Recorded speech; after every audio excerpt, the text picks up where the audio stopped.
tortilla, tapos chicken. Chicken with carrots and with bell pepper. Tapos, konting ano, salt and tawag nito black pepper. Tapos, ito na siya. Ganito siya. Ganito pagkagawa niyan.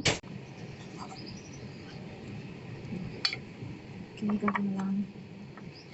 Tapos nito, gagawa pa ako ng patayer. Gagawa ako ng cinnamon. Kasi, iyo ko kasi kumakain sa baba. Okay lang naman, kaso, iyo ko kasi ano, mas gusto ko yung gawa ko. Char. Minsan kasi masarap kainin yung sarili mong gawa.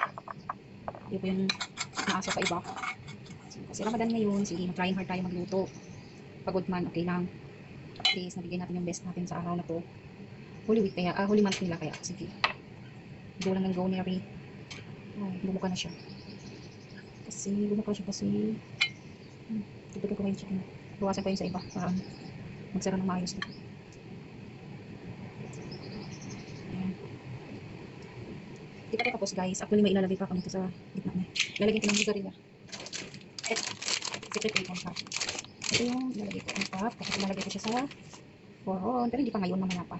Kasi maaga pa. Pag nilagay ko ngayon, hindi na siya masarap. Mamaya ko nilagay.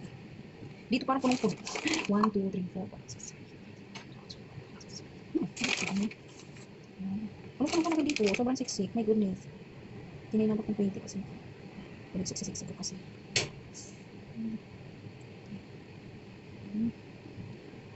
Diyan ka muna sa iya.